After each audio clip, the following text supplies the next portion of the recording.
Pode deixar assim. Pode deixar assim? Pode. Qualquer coisa, você está precisando de janeiro. Tá bom. Boa noite a todos. Mais uma vez agradecer aqui a casa pelo convite da gente realizar esse bate-papo. E hoje é um contexto, vamos dizer, uma conversa menos moral, menos, digamos assim, filosófica da doutrina, mas uma conversa bastante histórica. Histórica, mas que vai ter o cunho moral e filosófico também da doutrina. Primeiramente, a gente tem que compreender que o mês de outubro é um mês muito importante para nós espíritas. No dia 3, semana passada, 3 de outubro de 1804, aniversário do nascimento de Allan Kardec, Hippolyte Léon Denis Rivail. Então, semana passada nós comemoramos a data do que seria o nascimento de Kardec nessa encarnação. E hoje, 9 de outubro, exatamente nesse dia, por isso a palestra de hoje, é o dia que se comemora o dia do Auto de Fé de Barcelona. Alguém já ouviu falar do Auto de Fé de Barcelona? É uma data extremamente importante. Eu também não conhecia, conheci quando eu comecei a estudar a Revista Espírita, né, aquela que Kardec editava lá desde 1857 até o seu desencarne em 1869, mas quem assistiu o filme do Allan Kardec vai se lembrar de uma passagem que a gente vai ver. Né? O Auto de Fé de Barcelona é um marco na história do Espiritismo. Essa data, né, Auto de Fé de Barcelona, foi uma cerimônia realizada pela Igreja Católica na Espanha, nessa data de 9 de outubro de 1861. Tá? E o que aconteceu? Ocorreu a queima de centenas de obras espíritas em praça pública.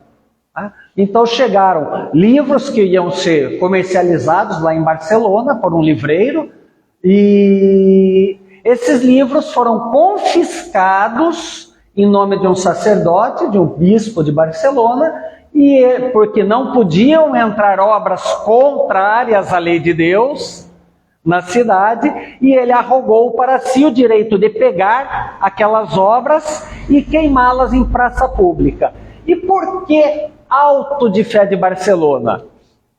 A expressão foi utilizada no artigo que Allan Kardec escreveu, Resquícios da Idade Média, o Auto de Fé das Obras Espíritas em Barcelona. Kardec publicou, isso aconteceu em outubro, na edição do mês seguinte, novembro de 1861, Allan Kardec publicou esse artigo, Resquícios da Idade Média, o Auto de Fé das Obras Espíritas de Barcelona. Por quê? O Auto de Fé eram cerimônias que a Igreja Católica Apostólica Romana, mas com a Inquisição, tomando conta de tudo, queimava em praça pública os hereges. Já ouviram falar disso da Idade Média? Vamos queimar quem não acredita em nós, no nosso Deus, no nosso Messias, naquilo que a gente fala. Quem não acredita, herege, apóstata, queima em praça pública. Como já havia se passado o período da Idade Média, que teoricamente acabou por volta de 1700, mas existiam ainda alguns resquícios da Igreja Católica que ainda cometia essas atrocidades. Kardec pegou aquilo que se queimavam pessoas e falou, estão queimando livros? Então vamos lá, vamos utilizar desse mesmo termo do Auto de Fé, que estão queimando os livros, para chamar a atenção dessa atrocidade que estão cometendo. Mas, para explicar para vocês melhor, o que eram os autos de fé? Tá? E aqui quando a gente fala, estamos falando que era feita a Inquisição, Igreja Católica, não é que a gente está criticando os católicos ou a igreja de hoje. Não, gente, nada disso. Não é para criar briga, cismas entre nós e os outros. Não é nada disso. É simplesmente uma constatação histórica. Faz parte da história. E a gente tem que entender. Não é crítica a eles, é crítica àquilo que aconteceu, aquilo que ocorreu na história. Então os autos de fé eram o quê? O tribunal da Inquisição, ou chamado Tribunal do Santo Ofício, pegava aquelas pessoas que eram hereges. O que eram os hereges? Eram as pessoas que professavam uma doutrina contrária. Ah, eu sou protestante. É protestante? Herege. Vai para o Tribunal da Santa Inquisição. Ou então os apóstatas. O que eram os apóstatas? Nasceram em berço católico, mas ali no decorrer da sua vida, olha, eu não acredito muito mais nisso, eu quero vou passar para outra doutrina, ou qualquer coisa do tipo. Então, tanto hereges quanto os apóstatas eram enviados para o Tribunal do Santo Ofício para que fossem julgados. Aí você imagina, né, como que devia ser aquele negócio, né? Aqueles baita altares, o cara olhando lá de cima e os negros tudo surradinho ali. Não, desculpa, foi mal, então não, eu não acredito. Por que você está querendo que eu acredite nisso que você está dizendo? Eu tenho as minhas próprias ideias. Então já estava nesse período de saída da Inquisição, quando aconteceu tudo isso. E o que eram os autos de fé, gente? Vamos pegar lá. Roma teve o seu período de apogeu, né, conquistou vários territórios ali, séculos antes de Cristo, até 200 anos após Cristo, Roma era o grande poder. Aí depois, com a invasão dos otomanos, dos germânicos, Roma caiu, e tendo caído, passou a acolher a doutrina cristã. Por quê? Até então, até os anos 200, se a gente pensar na época de Nero, do imperador, de tantos outros imperadores, pegava os cristãos, o que faziam com os cristãos? Coliseu, jogados às feras, não era isso? Flechadas, empalados, todo aquele tipo de coisa. E os romanos ficavam estupefatos, espantados, quanto aqueles judeus prestes a ser comidos por tigres, leões, tomar flechada, lançada, eles estavam orando. Eles estavam entoando cânticos em nome do Senhor Jesus Cristo. E aquilo deixava os romanos espantados. E aí, quando houve o declínio de Roma, o que eles falaram? Acabou. A gente que rezava, orava, fazia imolações para vários deuses, o que a gente vai fazer agora? Lembra daqueles cristãos? Eles tinham uma fé, uma convicção muito forte. Vamos passar a aceitar a doutrina cristã. Então Roma passou a aceitar também a doutrina cristã, além de todas as outras. E lógico, como a força da doutrina cristã, por tudo aquilo que ela traz, todo o consolo que ela traz, ela se espalhou e deu força ao Império de Roma. Deu força à igreja que começava. Essa igreja, do século V ao século XV, século V ao século XV, tornou-se poderosa culturalmente, economicamente, politicamente. A igreja colocava reis e depunha. A igreja tinha posses, tinha terras. E aí chegou esse período todo da Idade das Trevas que a igreja falou, viu, quem manda na bagaça desse planetinha aqui sou eu. É do jeito que eu quero. Chegou um tal de Giordano Bruno, Galileu Galilei, que falaram, né, estudaram as constelações, as estrelas, o Sol, e eles falam, nossa, a Terra não é o centro do universo. A Terra gira em torno do Sol. A Inquisição não quis. Não, sua ciência não vale nada. A Terra é o centro do universo. Nós somos o umbigo do mundo. Então lá os caras vão ter que pedir desculpa. Então até a ciência provada se rendia à Inquisição. E o que acontecia? A igreja tomando conta de tudo isso, a gente teve toda a época das cruzadas. As cruzadas foram feitas em nome de Deus, invadiam terras, violentavam, matavam. Infelizmente a gente está vendo esse tipo de atrocidade ainda hoje, né? Mas faziam tudo isso, roubavam os tesouros e levavam lá para a Santa Igreja. Tudo isso historicamente documentado. E a Santa Inquisição, então, julgavam os hereges e apóstatas e mandavam, né, como eu falei, aquele tribunal de Inquisição. E aí vamos dizer, Gostei de você, não gostei de você, você deu uma desculpinha esfarrapada, você isso, você aquilo, e julgava-se do jeito que queria. E a galera ia toda em praça pública para ser queimada. Aqueles que eram hereges ou apóstatas, mas não tinham assim um crime tão grande, às vezes a Santa Inquisição perdoava. Aí eles falam, não, eu sou, mas eu estava na dúvida, desculpa que eu vou voltar a ser cristão do jeito que vocês querem. Aí eles pegavam lá a roupa, vamos dizer, esfarrapada, e desenhavam uma fogueira de cabeça para baixo. Ou seja, esses foram lá na Santa Inquisição e pediram perdão, pediram desculpa. Então eles não foram queimados em praça pública. Mas houveram outros que os crimes foram julgados um pouco mais fortes contra a igreja. Então naquela roupa, naquela vestimenta, tinha uma fogueira para cima. E eles passavam em fila indiana, em volta de toda a população, aqui, ó a galera olhando aqui. Tudo para sem palavras. A gente viu isso no Coliseu, lá em Roma, e viu isso até os anos 1600, 1700 acontecer. Nós aqui, vendo alguém que ia ser crucificado e batendo palma. Nós aqui vendo alguém que ia morrer e batendo palma. O mundo, a população, nós aqui, Maria vai com as outras, como se diz? Vamos lá. Queima. Umas coisas absurdas, mas era isso que nós éramos. Então iam, todos em fila indiana, aqueles com a chama para cima, iam ser queimados na fogueira, e aqueles que eram considerados tremendamente criminosos, além da fogueira para cima, tinha lagarto, dragão, xingamento, tudo escrito nas roupas. Esses ainda iam tomando pedrada, cusparada, de todo mundo que estava aqui à volta.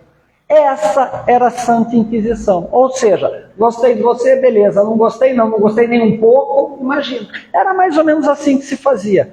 Não havia uma certa liberdade de crença, de expressão, de convicções. Mas aí, já passamos todo esse período inquisitorial, que acabou lá teoricamente por volta de 1500, 1600. Teve o período da ciência, do iluminismo, onde os grandes homens, filósofos e cientistas falam, não, isso aqui ficou para trás, agora a gente já tem racionalidade, etc, etc. Mas mesmo assim, em 1861, vem um sacerdote e queima livro. Cadê a liberdade de expressão? Cadê a ciência que a gente aprendeu? Então tudo isso Kardec pegou para utilizar e falar. Foi realmente um auto de fé provocado com os livros. E para a gente entender que isso que eu estou falando não é historinha de espírita para justificar, esse cidadão aqui eu adorava o Papa João Paulo II. Adorava, né?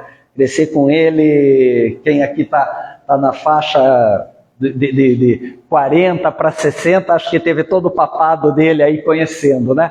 Mas para a gente ver como a história é verdadeira, o Papa João Paulo II, no ano 2000, líder máximo da Igreja Católica, pediu perdão por todos os crimes cometidos pela Igreja Católica Apostólica Romana, inclusive aqueles realizados pela Santa Inquisição. Ou seja, se ele está pedindo perdão por um crime, é o quê? Porque o crime existiu, concordam? Se eu peço desculpas para ela, é por quê? Porque eu reconheço que eu fiz o mal. Eu não peço desculpas por algo que eu não fiz, não é? Então, vamos dizer, a prova que o Papa João Paulo II, pedindo esse perdão à humanidade, ele fala, aconteceu.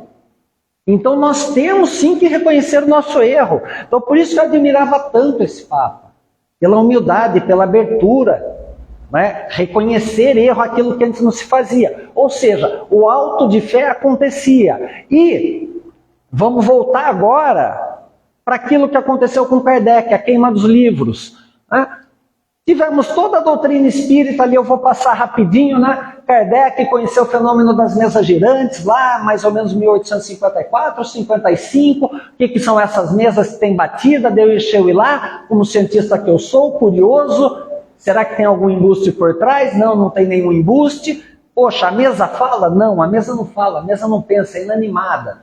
Então quem está dando essa resposta inteligente? Somos nós, os que já vivemos. Nós que já vivemos? Sim. Só que quando a gente morre, a gente não morre. A gente continua a vida num outro plano. Kardec entendeu isso, conheceu, começou a estudar. Em 1857 ele lançou o Livro dos Espíritos. De 1858 a 1869, durante 12 anos, escreveu a Revista Espírita todo mês. O laboratório, o entendimento, vocês querem conhecer a doutrina espírita de verdade, estuda a Revista Espírita.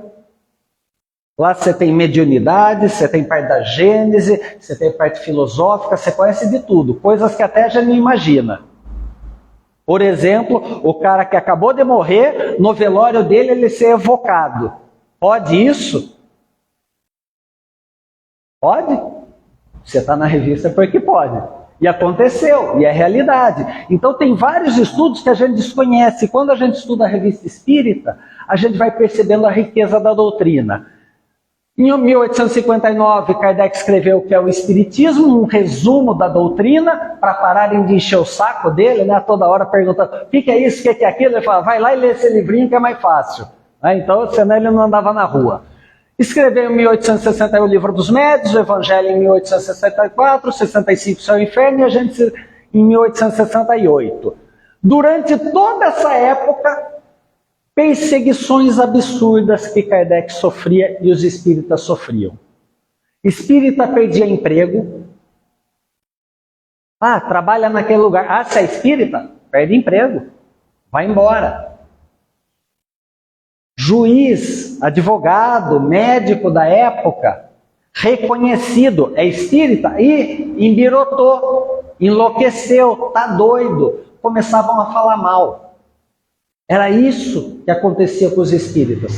A Igreja Católica, vamos dizer, os sacerdotes, os padres, os bispos, os abades, em praça pública pregavam sermões, falando, se você for para lá, você vai queimar no mármore do inferno. Se for para lá, vai acontecer mal. Porque essa tal de doutrina de falar com quem já morreu é coisa do demônio.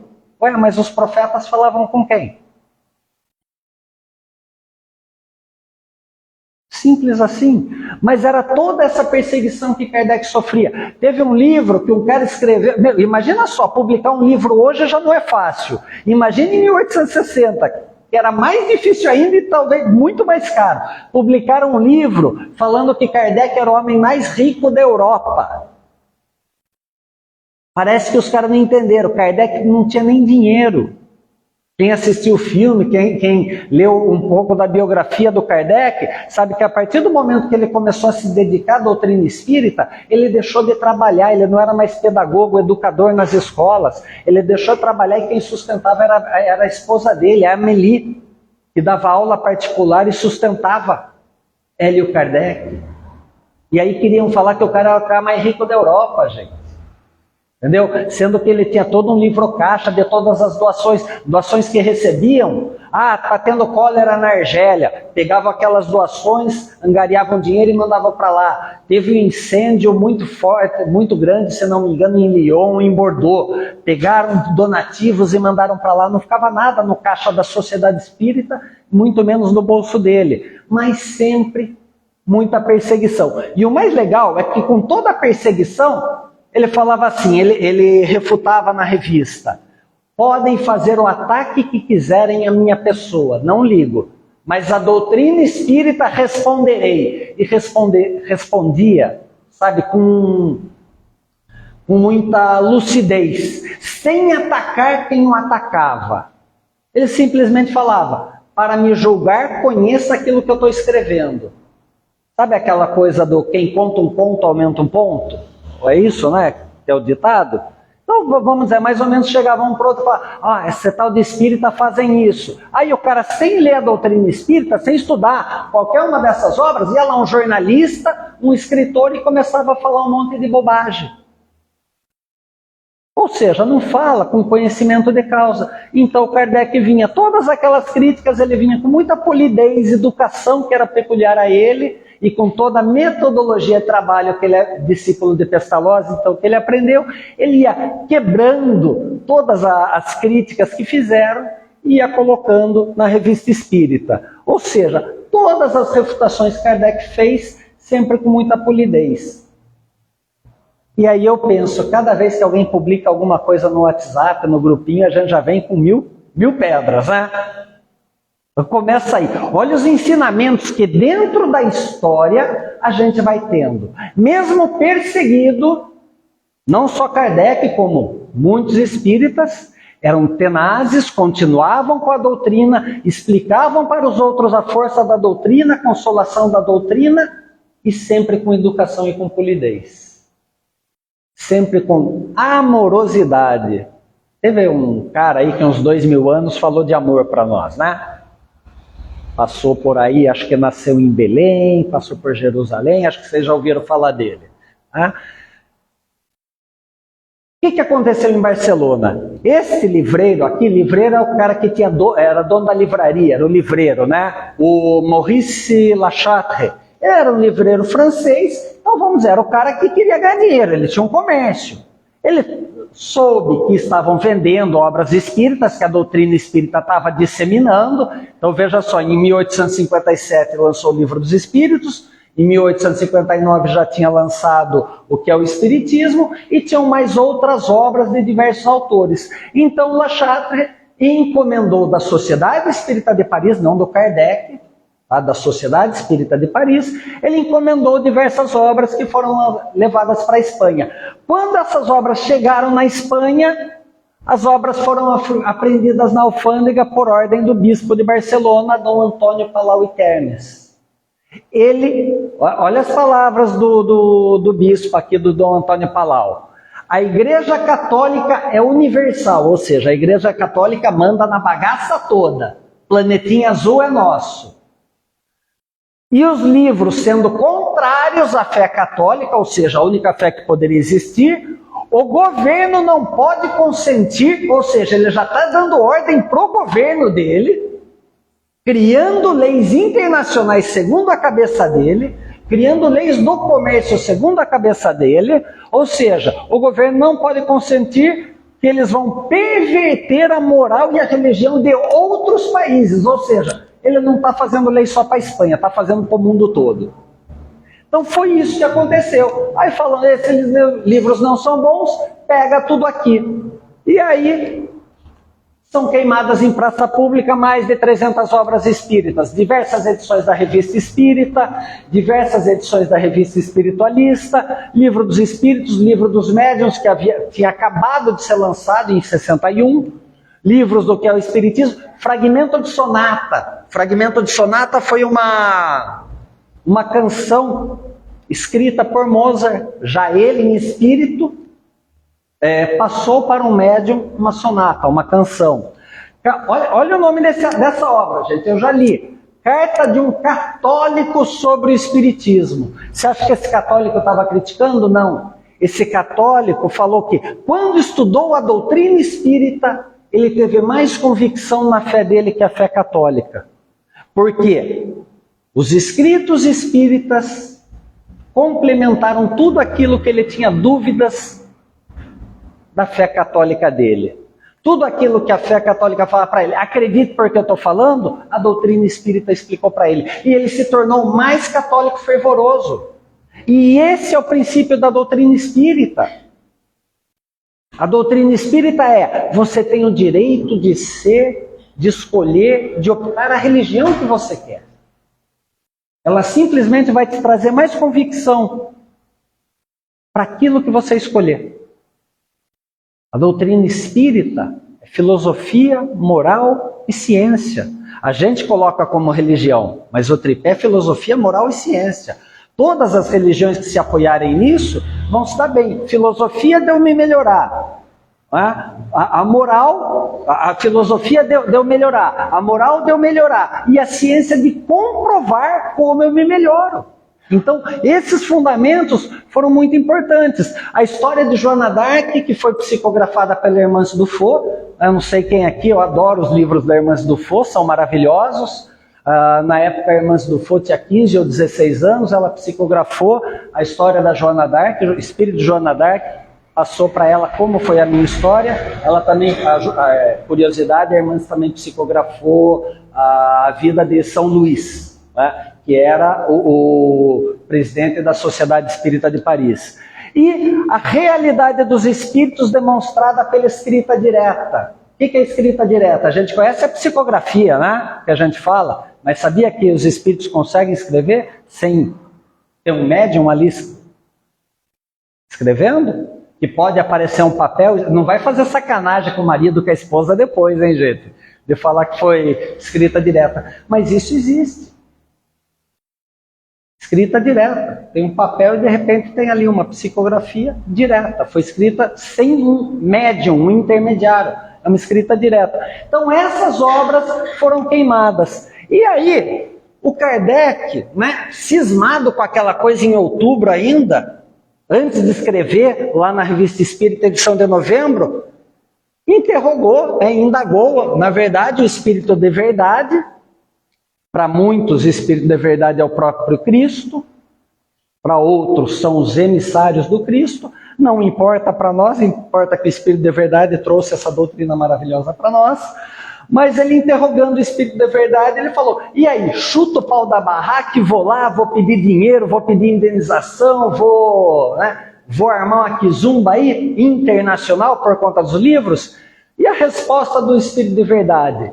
Resultará desse auto de fé, dessa queima de livros, bem maior do que viria a leitura de alguns volumes. Então pensa, foram queimados 300 volumes. Vamos pensar que 5, 10 pessoas talvez lessem aqueles volumes. 10 vezes 300? 3.000 pessoas leram. Mas em praça pública tinham milhares de curiosos. Nos jornais de Barcelona e de toda a Europa, queimaram livros em praça pública. A gente é curioso por natureza, não é? Você falaram, queimou um livro. Que livro espírita? O que é esse espiritismo? Você já vai de curioso querer saber o que é. Ou seja, a queima dos livros teve efeito contrário. As pessoas ficaram mais curiosas. Então, o Espírito de Verdade falou, resultará desse auto de fé um bem maior do que a queima de alguns volumes. A perda material, financeira, o dinheiro, não é nada em comparação com a repercussão que isso vai dar e vai expandir a doutrina espírita na Espanha. Deve-se compreender o quanto essa perseguição ridícula e atrasada poderá fazer bem ao progresso do espiritismo na Espanha. Se a gente vê um homem maltratando uma mulher, não nos causa indignação? Não é? Um pai, uma mãe espancando uma criança não causa indignação? O auto de fé de Barcelona provocou uma indignação na população. Talvez a maioria nem conhecesse o espiritismo, mas o que eles falavam lá? É absurdo isso que estão fazendo. Porque as pessoas não têm mais liberdade. Lembra que a gente passou do período do iluminismo já. Liberdade de expressão, liberdade de conhecimento, liberdade de poder escolher uma doutrina, escolher o que ler, escolher a sua própria crença religiosa, filosófica. Então essa queima dos livros determinará uma grande expansão das ideias espíritas. Por quê? Porque a curiosidade, a revolta íntima das pessoas levaram as pessoas a querer saber e conhecer esse tal de espiritismo. Aquele onde os déspotas, tiranos, estão queimando simples livros que não fazem mal a ninguém. Eu posso ler o livro, não gostar e achar que é tudo bobagem. Me dê essa liberdade. E era isso que a população queria, depois de tantos séculos de atrocidade haviam recém-conquistado. No filme do Kardec, aqueles que assistiram, quem não assistiu na Netflix, eu sei que tem, no YouTube não sei se tem gratuito, mas quem assistiu o filme do Kardec, você tem essa cena aqui, Barcelona, 9 de outubro de 1861, aparece a cena aqui do sacerdote, do bispo saindo, eles colocando os livros aqui, e todos os livros sendo queimados. A maioria de nós viu essa cena e não entendeu absolutamente nada e ficou por isso mesmo. Essa cena tão bem colocada no filme do Allan Kardec, é isso que a gente está falando do auto de fé de Barcelona. Mas para a gente perceber como a gente é preguiçoso, como eu também fui preguiçoso, A gente viu essa cena, viu a queima de livro e ninguém procurou pesquisar absolutamente nada, né? E é isso. Está aqui, é o Alto de Fé de Barcelona, essa cena da queima dos livros que a gente deu. Inclusive, tem uma licença poética no filme, que na hora que são queimados os livros, é como se o Kardec tivesse uma bicorporeidade ou uma evidência que ele estava vendo tudo isso acontecer, né? Mas isso é mais uma licença poética de uma obra do filme romanceado, porque na Revista Espírita, como o Kardec não cita isso, então a gente não entende que isso realmente não aconteceu, né? E aí, na Revista Espírita de 1861, é retratado, olha só, uma multidão incalculável, ou seja, maior galera mesmo, mais do que 300 obras, uma multidão incalculável enchia as calçadas e cobria a imensa esplanada onde se erguia a fogueira. Ou seja, milhares de pessoas revoltadas. Quando o fogo consumiu as 300 obras, o sacerdote e os ajudantes foram embora, sobre vaias e maldições da população que gritavam: abaixo a Inquisição. Então imagina, aquele ato que ele achou, eu sou bom, virou um ato de repúdio. E gerou curiosidade. Porque imagina, você vai viajar para tal lugar? Traz na mochila por baixo lá um tal do Livro dos Espíritos aí. Depois que você lê, empresta para mim. E depois que eu ler, eu empresto para o primo, para o vizinho, para o outro. E aí gerou uma expansão muito grande na Espanha. Ou seja, às vezes aquilo que a gente faz com má intenção, o que acontece? A gente angaria adeptos de outra forma. O bem sempre, vocês vão ver uma frase que vai ter aqui daqui a pouco, o bem sempre encontra uma forma de sobrepor o mal, né? Em seguida, várias pessoas se aproximaram da fogueira e foram recolher as cinzas dos livros. E vários mandaram para a Sociedade Espírita de Paris envelopes com livros, com partes que sobraram de uma obra ou de outra. Para falar que estamos firmes, estamos com você. Somos espíritas convictos. Somos muito mais do que adeptos, somos discípulos da doutrina. Kardec, tamo junto. Não tinha hashtag na época, mas é quando você falasse, hashtag tamo junto, né? E olha só, Kardec colocou essa frase muito importante para nós. Espíritas de todos os países, não esqueçais. A gente nem conhecia, né? Mas então a partir de agora que vocês conhecem, não esqueçais. Marca na agenda de vocês, 9 de outubro do ano que vem. Marca essa data, 9 de outubro de 1861. Essa data ficará marcada nos fastos do Espiritismo. Que ela seja para vós um dia de festa e não de luto, porque é o penhor de vosso próximo triunfo. Essa data é um marco histórico da vitória do Espiritismo. Foi o marco que fincou ali as estacas da fundação da nossa fé espírita. E se nós estamos aqui hoje, é porque nesse dia os espíritas não recuaram.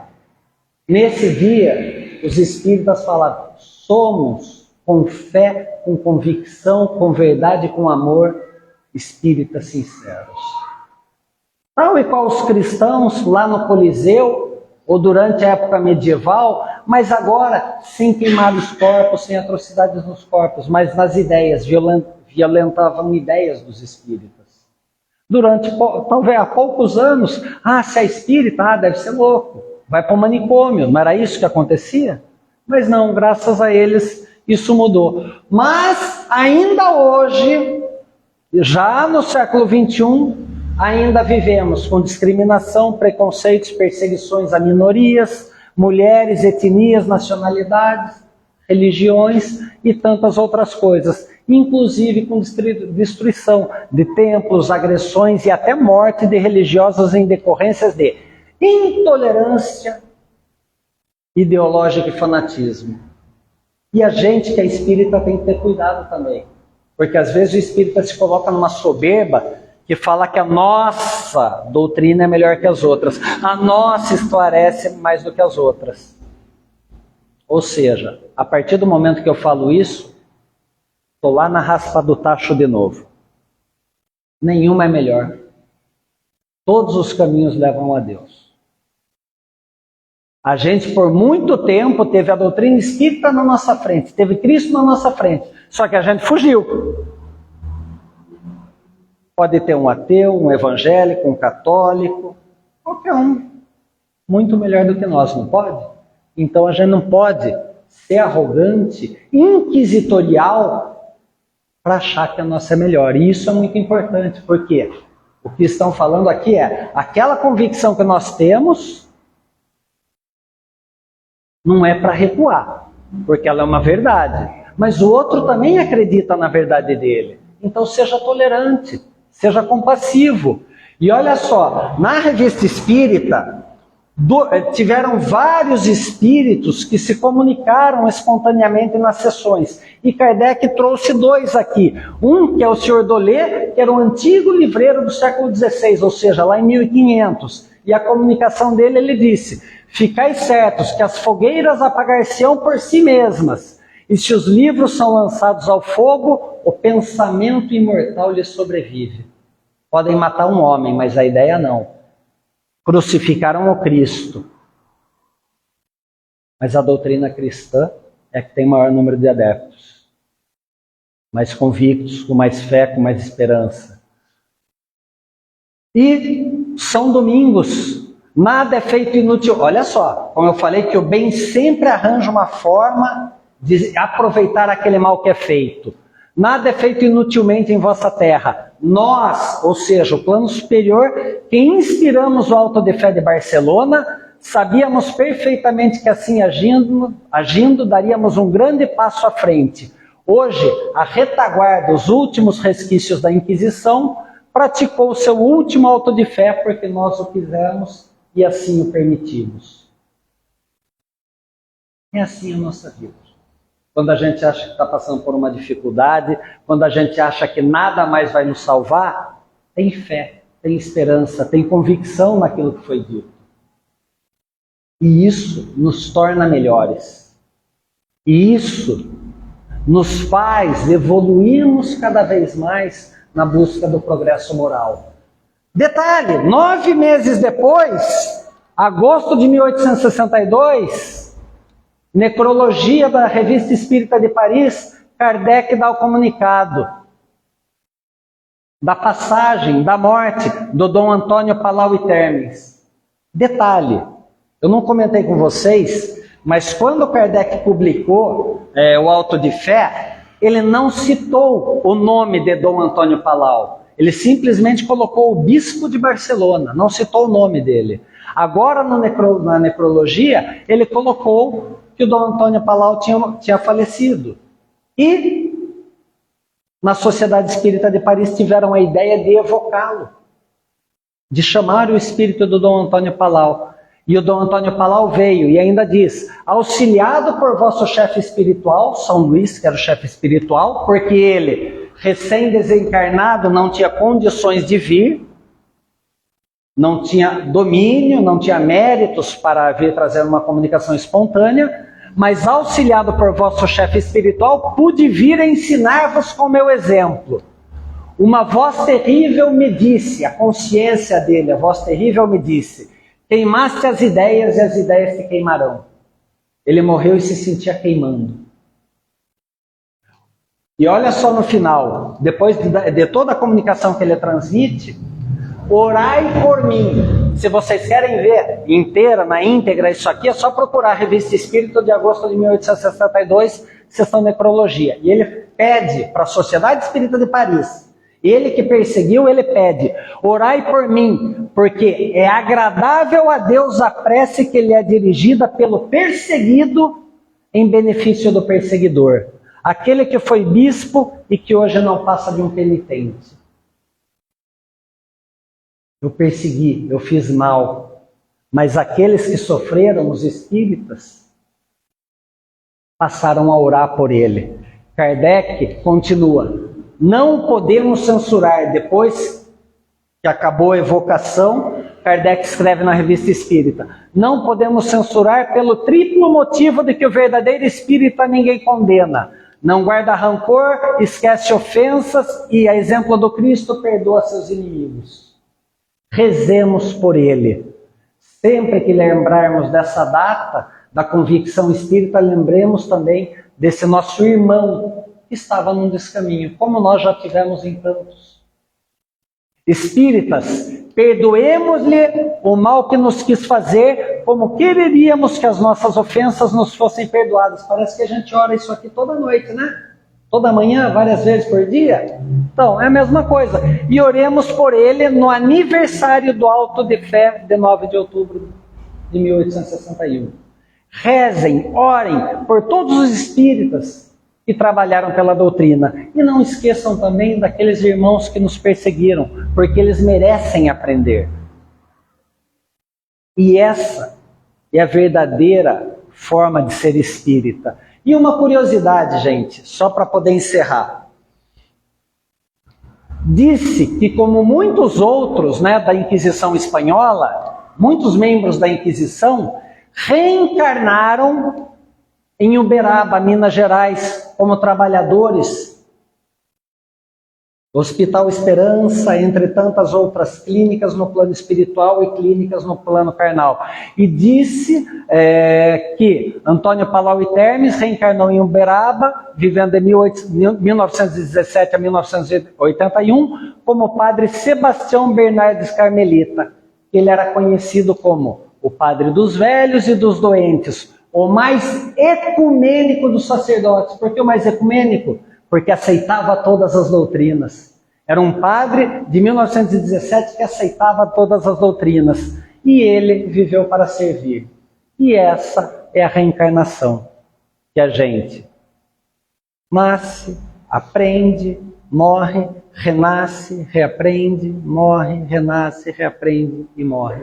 Essa é a nossa doutrina que prega a reencarnação, pluralidade das existências, progresso incomensurável. Que todos nós espíritas aprendamos a perdoar. Eu acho que a grande lição que fica aí para a gente pensar hoje, quem a gente não perdoa? De quem a gente tem uma cisma? Com quem a gente ainda tem uma marca? Então que a gente aprenda a perdoar nossos algozes e inimigos. Que eles recebam, assim como todos os detratores da doutrina espírita, o nosso perdão, o amparo e a luz dos espíritos benevolentes e o auxílio da misericórdia divina.